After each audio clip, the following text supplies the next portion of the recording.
Hello and welcome to the channel Jai study. My name is Priyanshu Dubey.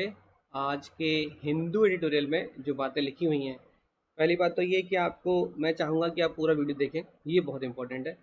और इसके साथ में हिंदू के एडिटोरियल की क्या इंपॉर्टेंस आपके प्री और मेंस पॉइंट ऑफ व्यू से, ये आप आज आपको जानने की बहुत ज़रूरत है, खासकर हिंदी मीडियम के स्टूडेंट्स को।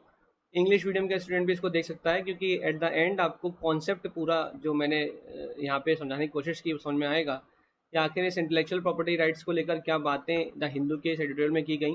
पहले मैं चर्चा कर देता हूँ थोड़ी सी, थोड़ा देख लेते हैं हिंदी एडिटोरियल में क्या लिखा हुआ है, उसके बाद हम बेसिक कंटेंट पे लौट के आएंगे। तो ये जो आज का एडिटोरियल है, ये वैक्सीन इसकमश की बातें करता है। ये कह रहा है कि जो प्रोडक्शन हो रहा है, उत्पादन हो रहा है वैक्सीन, कोविड-19 की वैक्सीन का, उसको लेकर जो विश्व में भिड़ंत चल रही है। भिड़ंत क्यों चल रही है, उसका कारण है कि इंटेलेक्चुअल प्रॉपर्टी राइट्स, जो बौद्धिक संपदा अधिकार हैं, उनके कारण हर देश इसके मैन्युफैक्चरिंग में करने में सक्षम नहीं हो पा रहा है। तो दक्षिण अफ्रीका और भारत के द्वारा वर्ल्ड ट्रेड ऑर्गेनाइजेशन, विश्व व्यापार संगठन के अंतर्गत जो ट्रिप्स है, मतलब विश्व व्यापार संगठन जो ट्रिप्स के द्वारा नियंत्रित करता है बौद्धिक संपदा अधिकारों को, उस ट्रिप्स पर एक प्रपोजल दक्षिण अफ्रीका और भारत के द्वारा डब्ल्यूटीओ में दिया गया, जहां पर ये कहने का प्रयास भारत और दक्षिण अफ्रीका के द्वारा किया गया कि इस वैक्सीन पर लगने वाले इंटेलेक्चुअल प्रॉपर्टी राइट्स को सस्पेंड कर देना चाहिए। इस पेंडेमिक जो हमारा महामारी फैली हुई है कोरोना, उसके लिए अमेरिका के द्वारा इस प्रस्ताव को सपोर्ट कर दिया गया। यूरोपियन यूनियन और जर्मनी के द्वारा इस प्रस्ताव पर विरोध प्रकट किया गया। जर्मनी का अपना कुछ कंसर्न है, ईयू का अपना कंसर्न है। उनका कहना है कि अगर आप वैक्सीन पर से बौद्धिक संपदा अधिकारों को हटा देंगे, बौद्धिक संपदा अधिकार क्या होते हैं मैं थोड़ी देर में आपको डिफाइन करता हूँ। बौद्धिक संपदा अधिकारों को हटा देंगे तो बहुत बड़ी समस्या ये है कि व्यक्ति को अगर उसके किए हुए इनोवेशन के लिए प्रोत्साहन नहीं दोगे, तो वो इनोवेशन करेगा क्यों। ठीक, पहली बात तो ये। इसके अलावा भी और कई इशू इस आर्टिकल में उठाए गए हैं, जिनको मैं डिस्कस करूंगा थोड़ी देर में। लेकिन इस आर्टिकल को पढ़ने से पहले मुझे लगता है कि आपको इंटेलेक्चुअल प्रॉपर्टी राइट्स क्या होता है ये पता होने चाहिए। साथ में ट्रिप्स क्या चीज़ है, जिसमें लिखा हुआ है trade related aspects of intellectual property rights. ये ट्रिप्स क्या चीज़ है और डब्ल्यूटीओ का इसके साथ क्या संबंध है, इसको पहले समझ लेते हैं। उसके बाद हम अपने इस हिंदू के एडिटोरियल पे वापस लौटते हैं। बहरहाल हम अपने बेसिक कंटेंट पे चलते हैं। देखिए क्या है आखिर ये इंटेलेक्चुअल प्रॉपर्टी राइट, जिसको लेकर अमेरिका ने सपोर्ट किया है भारत और दक्षिण अफ्रीका के प्रस्ताव को। इंटेलेक्चुअल प्रॉपर्टी राइट्स एक कॉमन सा टर्म जिसको आप समझ पा रहे होंगे, बौद्धिक संपदा अधिकार। मतलब बौद्धिक संपदा का मतलब क्या होता होगा कि एक ऐसी संपदा जो बुद्धि से जनित हो, बुद्धि के द्वारा सृजित होगी। बुद्धि का प्रयोग करके जब बौद्धिक सृजन के परिप्रेक्ष्य में आपको अधिकार दे दिया जाए, उसे हम लोग कहते हैं बौद्धिक संपदा अधिकार। या फिर मैं कहूँ कि यदि कोई व्यक्ति किसी प्रकार का बौद्धिक सृजन करता है, जैसे कि साहित्यिक कृति की रचना या फिर शोध या फिर आविष्कार करता है, तो सर्वप्रथम इस पर उसी व्यक्ति का अधिकार होना चाहिए जिसकी बुद्धि का प्रयोग करके उस का सृजन किया गया। इसे कहते हैं बौद्धिक संपदा अधिकार। मतलब वह उसकी बौद्धिक संपदा है, और उसके लिए उसको कुछ अधिकार दिए गए हैं कि अगर आपने अगर आपके द्वारा मोबाइल फोन पर कुछ एक तरह का सॉफ्टवेयर डेवलप किया गया और आपकी बुद्धि के द्वारा उसे डेवलप किया गया, तो आपको उस पर कुछ अधिकार तो मिलने चाहिए। तो बौद्धिक संपदा अधिकार ऐसे इस तरह के अधिकार हैं जो कि नैतिक और वाणिज्यिक रूप से मूल्यवान हो। मतलब ऐसा कहेंगे कि बौद्धिक संपदा से अभिप्राय है कि नैतिक और वाणिज्यिक रूप से मूल्यवान बौद्धिक सृजन को ही हम लोग बौद्धिक संपदा अधिकार कहते हैं। ठीक, इसका ये अर्थ बिल्कुल भी नहीं है कि व्यक्ति के द्वारा अगर कुछ इंटेलेक्चुअल प्रॉपर्टी, मतलब कुछ बौद्धिक सृजन किया गया है, तो वह जीवन पर्यंत उस अधिकार को अपने पास रखेगा। एक निश्चित समयावधि तक उस अधिकार को उस व्यक्ति को रखने का अधिकार होगा। मतलब अगर आप चाहते हैं कि आप सामने वाले के इंटेलेक्चुअल प्रॉपर्टी को यूज करना चाहते हैं, तो बदले में आपको उसे कुछ ना कुछ तो देना ही होगा। तो एक तरीके से अगर मैं कहूँ कि ये जो इंटेलेक्चुअल प्रॉपर्टी राइट्स का जो मेन पर्पज है, वो है कि जो व्यक्ति की बौद्धिक सृजनशीलता है उसको प्रोत्साहित करना। ठीक है, क्योंकि जब तक कुछ रेन्यूमरेशन नहीं होगा, तब प्रोत्साहन आएगा आएगा कैसे। क्योंकि मानवता के नाम से प्रोत्साहन आना ये बहुत बड़ी बात हो जाती है आज की डेट में, जब हर कोई पैसे के पीछे भाग रहा है। तो एक तरीके से इंटेलेक्चुअल प्रॉपर्टी राइट के लिए मेन कॉन्सेप्ट ये है कि लोग प्रोत्साहित हों। इनोवेशन करने के लिए प्रोत्साहन तभी आ सकता है जब कुछ बैक एंड पे कोई चीज़ें चल रही हों। तो ये आर्टिकल इस आईपीआर के बारे में चर्चा कर रहा है। मैं चाहता हूँ कि आप एक छोटा सा वीडियो, वीपो की साइट पर ये वीडियो पड़ा हुआ है, आप आईपीआर को समझने की कोशिश करो। इंग्लिश क्या बोलना है इसको अगर आप नहीं समझ पाए तो कोई दिक्कत नहीं, लेकिन जो विजुअल है, जो सामने दिख रहा है, उसको अगर आप फील कर पाए तो मेरे ख्याल से आज के बाद आईपीआर के संबंध में आपको जो डाउट होगा वो खत्म हो जाएगा। 20 सेकंड का वीडियो मेरे ख्याल से देखना चाहिए आपको, मैं चलाता हूँ तो आप इसको समझिए। Innovation, the uniquely human force that drives mankind's progress. Without innovation, your phone wouldn't be smart, there'd be no GPS, no music on the go, and no HD video, stories without special effects, no colour, no sound. And unable to look inside the human body, doctors would be in the dark. The intellectual property system exists to encourage the innovators and creators who make the world a better place. तो मेरे ख्याल से आपको ये समझ में आया होगा क्या कह रहा है ये वीडियो। ये कह रहा है कि इस वर्ल्ड को एक बेटर प्लेस बनाने के लिए इनोवेशन की आवश्यकता है, क्योंकि अगर डॉक्टर बॉडी के अंदर नहीं झांक पाता, डिजिटल रूप से एंडोस्कोपी ना कर पाता, तो उसे नहीं पता लगता कि बॉडी के अंदर क्या चल रहा है। तो वो इसीलिए झांक पा रहा है क्योंकि इनोवेशन हो गए, आविष्कार हुए हैं। तो शायद यही है बौद्धिक संपदा अधिकार। उस बौद्धिक संपदा के लिए या उस बौद्धिक सृजन के लिए अगर किसी व्यक्ति को अधिकार दे दिए जाए तो उसे हम लोग कहते हैं इंटेलेक्चुअल प्रॉपर्टी राइट। ठीक, तो इसके अंदर मैंने आपसे बोला कि साहित्यिक रचना होगी या फिर शोध होगा या फिर आविष्कार या इत्यादि होंगे। तो इसको याद रखिएगा, साथ में याद रखिए कि ये बौद्धिक संपदा अधिकार जीवन पर्यंत के लिए नहीं दिए जाते, एक सर्टेन लिमिट, एक सर्टेन टाइम लिमिट के लिए दिए जाते हैं। इसको याद रखिए। कंटेंट ये मल्टीपल स्टेटमेंट में आपके क्वेश्चन आ सकता है प्री में। तो क्या है फिर ये ट्रिप्स, क्या चीज़ है, ट्रिप्स की चर्चा हम लोग क्यों कर रहे हैं? तो पहले हम ये समझ लेते हैं कि आखिर ये जो कौन से कानून है और कौन से नियम है जो गवर्न करते हैं, नियंत्रित करते हैं इंटेलेक्चुअल प्रॉपर्टी राइट्स को, बौद्धिक संपदा अधिकारों को। तो याद रखिए कि जो आईपीआर है, the importance of IPR was first recognized, कहाँ पर पहली बार रिकॉग्नाइज किया गया बौद्धिक संपदा अधिकारों को? तो आप बोलेंगे एक तो पेरिस कन्वेंशन के द्वारा और दूसरा बर्ने कन्वेंशन के द्वारा। कई बार इसीलिए बौद्धिक संपदा अधिकार को आप पेरिस प्लस बर्ने कन्वेंशन भी कहते हैं। Paris plus Berne convention, Paris convention के द्वारा प्रोटेक्शन ऑफ इंडस्ट्रियल प्रॉपर्टी और बर्ने कन्वेंशन के द्वारा protection of literary and artistic work 1886 में ये दो अधिकार दिए गए, दो बौद्धिक संपदा अधिकार दिए गए। इन दोनों ही बौद्धिक संपदा अधिकारों को एडमिनिस्टर, प्रशासित करने वाली संस्था का नाम है वर्ल्ड इंटेलेक्चुअल प्रॉपर्टी ऑर्गेनाइजेशन, वीपो। तो आपको याद रखना पड़ेगा कि वीपो किसको प्रशासित करती है। तो पहला तो प्रशासित करती है इंडस्ट्रियल प्रॉपर्टी को और दूसरा प्रशासित करती है लिटरेरी एंड आर्टिस्टिक वर्क को। ठीक, इसको याद रखना, प्री पॉइंट ऑफ व्यू से बहुत इंपॉर्टेंट। इसके अलावा जो आईपीआर इंटेलेक्चुअल प्रॉपर्टी राइट है, it have been outlined in article 27 of the universal declaration of human right. इसका मतलब universal declaration of human right के आर्टिकल 27 में भी इंटेलेक्चुअल प्रॉपर्टी राइट्स की चर्चा की गई है। और इसके साथ में जो WTO है, ये गवर्न करती है आईपीआर को, मतलब नियंत्रित करती है इंटेलेक्चुअल प्रॉपर्टी राइट्स को, trade related aspects of the intellectual property rights. ये जो ट्रेड रिलेटेड एस्पेक्ट्स हैं इंटेलेक्चुअल प्रॉपर्टी राइट्स के, इसके द्वारा, ट्रिप्स के द्वारा। तो मैंने अभी थोड़ी देर पहले आपको ट्रिप्स का नाम दिया। क्या है ये ट्रिप्स? ट्रिप्स क्या चीज़ है? ट्रिप्स विश्व व्यापार संगठन द्वारा संचालित एक अंतर्राष्ट्रीय संधि, इंटरनेशनल एग्रीमेंट, एक संधि है जिसमें बौद्धिक संपत्ति के, मतलब एक ट्रीटी है जिसमें बौद्धिक संपत्ति के अधिकारों के न्यूनतम मानकों को तय किया गया है। 1994 में general agreement of trade and tariff के 8वें चक्र, जो जिसे हम लोग उरुग्वे चक्र भी कहते हैं, इस उरुग्वे टॉक्स के अंत में इसे तय किया गया था। किसे तय किया गया था? Trade related aspects of intellectual property rights को। यह विश्व व्यापार संगठन के समय किए गए कई समझौतों में से एक समझौता है जिसके द्वारा बौद्धिक संपदा के अधिकारों के न्यूनतम मानकों को तय किया जाता है। ठीक, कुल मिला के 7 प्रकार के बौद्धिक संपदा अधिकार, जिसमें कि ट्रेडमार्क, भौगोलिक उपदर्शन, जियोग्राफिकल इंडिकेशन, औद्योगिक डिजाइन, इंडस्ट्रियल डिजाइन, पेटेंट या फिर इंटीग्रेटेड सर्किट की डिजाइन, अप्रकाशित सूचना का संरक्षण या फिर कहूँगा trade secret, protection of undisclosed information और कॉपीराइट और रिलेटेड राइट्स की बातें की जाती हैं। तो ये ट्रिप्स के द्वारा इन 7 तरह के बौद्धिक संपदा अधिकारों को दिया जाता है। ट्रिप्स क्या चीज़ है, मैंने आपसे फिर से बोला, ट्रिप्स विश्व व्यापार संगठन के द्वारा संचालित एक अंतर्राष्ट्रीय संधि है। इसका मतलब वर्ल्ड ट्रेड ऑर्गेनाइजेशन के द्वारा जो इंटेलेक्चुअल प्रॉपर्टी राइट्स पे गवर्न किया जाता है वो इस संधि के द्वारा ही किया जाता है। ठीक, इसको याद रखना, इसको मत भूलना क्योंकि बहुत इंपॉर्टेंट है। इसके बाद ये चाहे डायग्राम आप देख लेंगे।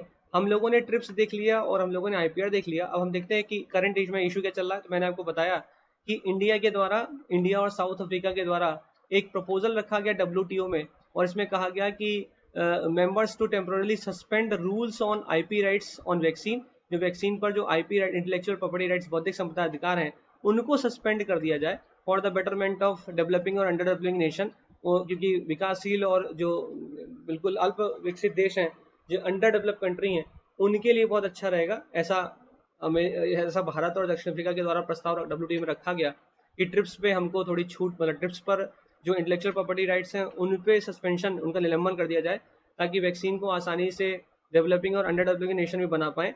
यूएस के द्वारा बैक किया गया, सपोर्ट कर दिया गया। यूरोपियन यूनियन के द्वारा इस पे थोड़ा सा दिक्कत है। उनका कहना है कि अगर प्रोत्साहन नहीं मिलेगा तो समस्या क्रिएट हो जाएगी। जर्मनी का कहना है कि however rejected the call and said patent were not the limiting factor in the production. इनका कहना है कि पेटेंट के चलते, आप कहें कि पेटेंट के कारण वैक्सीन का प्रोडक्शन सीमित हो रहा है, यह कहना गलत होगा। जर्मनी का कहना है कि पेटेंट के चलते वैक्सीन का जो प्रोडक्शन है वो सीमित नहीं है, बल्कि दो कारण बताए उसने। उनका कहना है एक तो प्रोडक्शन कैपेसिटी, प्रोडक्शन क्षमता नहीं है, और दूसरा उनका कहना है कि क्योंकि हाई क्वालिटी हम लोग मेंटेन कर रहे हैं, इस कारण से वैक्सीन का प्रोडक्शन धीमा हो रहा है। बाकी अगर आप ये कहें कि पेटेंट के चलते ऐसा हो रहा है तो ये संभव नहीं है। लेकिन जब अमेरिका ने इसको सपोर्ट कर दिया, भारत और दक्षिण अफ्रीका के इस प्रपोजल को, तो वैक्सीन को लेकर, वैक्सीन स्कमश को लेकर ये आर्टिकल निकला। इसमें क्या चर्चाएं की गई, इसको देख लेते हैं एक बार। तो इस आर्टिकल में लिखा हुआ है, इसमें लिखा हुआ है कि आर्ग्यूमेंट में कहा गया है कि भले ही अमेरिका के द्वारा इस प्रस्ताव को स्वीकृति दे दी गई हो, लेकिन समस्या क्या है, समस्या किस बात की, इस पर चर्चा की गई। लिखा है, there are merits to the argument that an IPR waiver, even if it were to become a reality, may not entirely resolve the vaccine deficit issue in countries suffering the worst of the pandemic now। भले ही America के द्वारा इसको support कर दिया गया प्रस्ताव को, लेकिन वैक्सीन डेफिसिट इशू जो देशों में बना हुआ है उसको फुलफिल नहीं किया जा सकता इस महामारी के दौरान। उसका सबसे बड़ा कारण क्या है? First, the grant of waiver would have to be accompanied. भले ही आप ग्रांट कर दे, अनुदान कर रहे हो कि हम छूट दे देंगे इंटेलेक्चुअल प्रॉपर्टी राइट से, लेकिन इसके साथ आपको एक चीज और करनी पड़ेगी, वो है टेक ट्रांसफर, जिसके अंतर्गत ऐसा कहा जा रहा है इस एडिटोरियल में कि टेक्नोलॉजी ट्रांसफर भी करिए, प्रौद्योगिकी का ट्रांसफर भी होना चाहिए, हस्तांतरण भी होना चाहिए। That provides generic pharmaceutical manufacturer with the requisite trained personnel, raw material and high tech equipment and production know how. किस प्रकार से भाई आपने बौद्धिक संपदा अधिकारों को तो हटा दिया, लेकिन अगर आपने टेक्नोलॉजी को ट्रांसफर नहीं किया तो अगले देश को पता कैसे लगेगा कि इस वैक्सीन का विकास कैसे करना है। और इसके लिए आपको रॉ मटेरियल प्रोवाइड कराना पड़ेगा, इसके लिए आपको हाईटेक इक्विपमेंट्स प्रोवाइड कराने पड़ेंगे, इसके लिए आपको ट्रेंड पर्सनल की जरूरत पड़ेगी। इन सब चीज़ों को भी तो रिक्वायरमेंट है। तो ये एडिटोरियल इस प्रश्न को उठाता है कि क्या सिर्फ वैक्सीन पर से बौद्धिक संपदा अधिकारों को हटाने से काम हो जाएगा।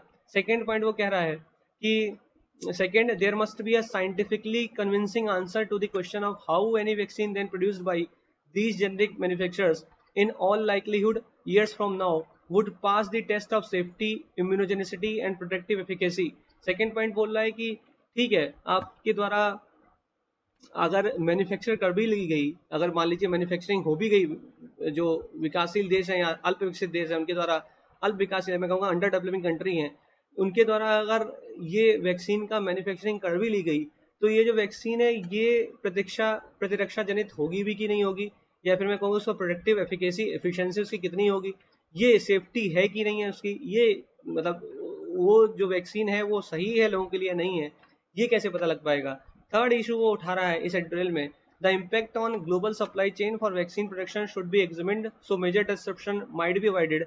एक थर्ड इशू उठा रहा है कि जो ग्लोबल सप्लाई चेन, अगर आप हर देश को आईपीआर अगर आपने सस्पेंड कर दिया, हर देश अगर वैक्सीन बनाने लगेगा, तो जो ग्लोबल सप्लाई चेन है उसको भी आपको डे बाय डे एग्जामिन करना पड़ेगा, वरना एक तरह का डिस्ट्रप्शन क्रिएट हो जाएगा।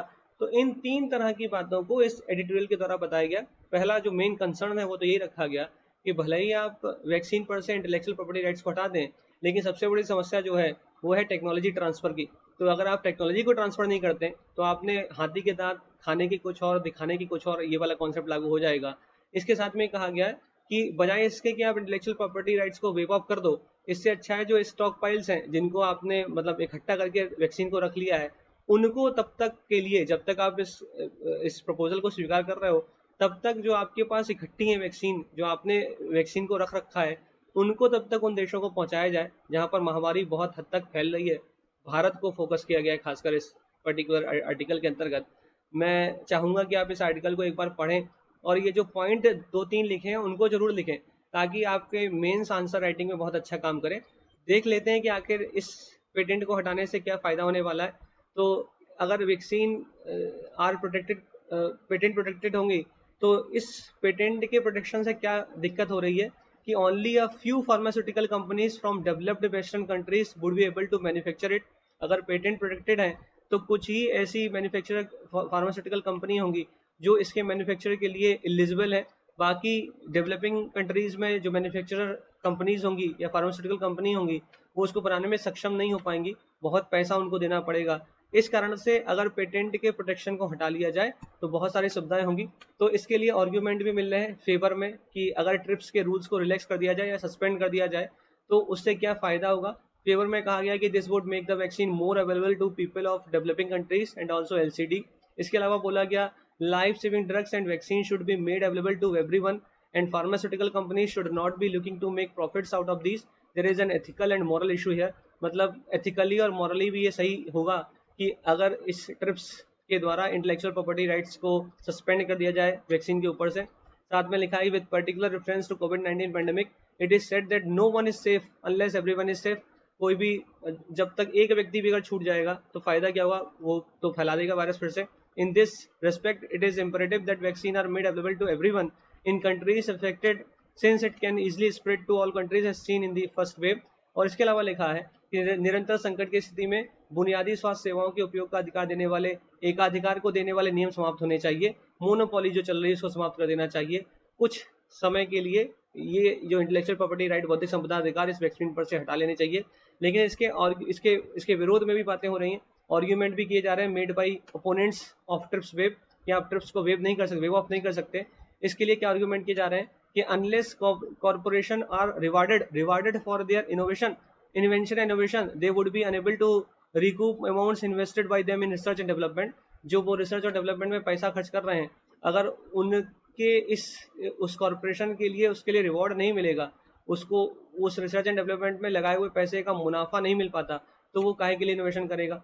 दूसरा कहा जा रहा है कि without the right to monopoly protection there will be no incentive to innovate. यही बात वापस से घुमा के कह दी गई।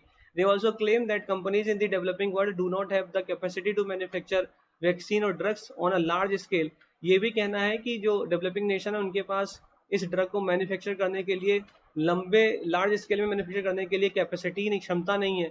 तो इसको आप अगर हटा भी देंगे तो फायदा क्या होगा, फाइनली समस्या तो वही आने वाली है जब वो मैन्युफैक्चर ही नहीं कर पाएंगे डेवलपिंग नेशन। तो हमारा मेन तो कॉन्सेप्ट ये है कि मैन्युफैक्चरिंग आसानी से हो पाए, लेकिन डेवलपिंग नेशन के पास वो सुविधा है नहीं, रॉ मटेरियल है नहीं, देखा जाए तो इक्विपमेंट्स है नहीं, ट्रेंड ऑफिशियल या ट्रेंड स्किल्ड लोग हैं नहीं, तो कहाँ से वो डेवलप कर पाएंगे इस वैक्सीन को। तो ये भी अपोनेंट का कहना है। तो क्या जरूरत है आखिर इंटेलेक्चुअल प्रॉपर्टी राइट्स की, तो सबसे बड़ी जरूरत है कि इनकरेज करता है इनोवेशन को, इकोनॉमिक ग्रोथ को बढ़ाता है, साथ में सेफगार्ड करता है राइट ऑफ क्रिएटर्स के जो राइट्स हैं उनको सेफगार्ड करता है, ensure ease of doing business, facilitate the transfer of technology. ये सब नीड है बौद्धिक संपदा अधिकारों की आपके मेंस पॉइंट ऑफ व्यू से बहुत इंपॉर्टेंट।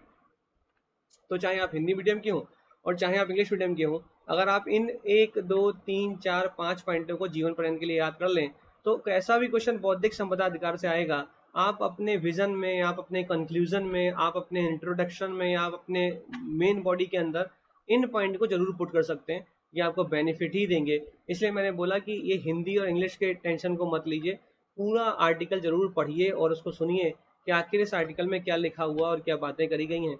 बाकी आप टेलीग्राम लिंक प्रियांशु दुबे 123 इसको ज्वाइन कर लीजिए, मैं इसको PDF को शेयर कर दूंगा। इसके साथ में डेली बेसिस पे एक हिंदू का एडिटोरियल जो मुझे लगता है मोस्ट इंपॉर्टेंट है, आपके लिए इंपॉर्टेंट है, आपको पढ़ना चाहिए, वो मैं डेली बेसिस पे 10 या 12 मिनट का जरूर डालूंगा डेली बेसिस पे। साथ में जेव स्टडी को आप ज्वाइन करिए, क्रैश कोर्स हमारा चल रहा है, उससे आपको फायदा होगा। PCS 2021 के लिए इसकी प्री की डेट चेंज होगी, मेंस के लिए आपको अब लगना चाहिए। एक स्ट्रेटजी मैं जरूर शेयर करूंगा जिसमें मैं ये बताऊंगा कि किस प्रकार से अब जो समय है आपको क्या करना चाहिए। कई लोग ये पूछ रहे हैं मैसेज में बार बार, तो ये स्ट्रेटजी भी शेयर करेंगे। बाकी पढ़ते रहिए। जय हिंद, जय Bharat. Thank you so much.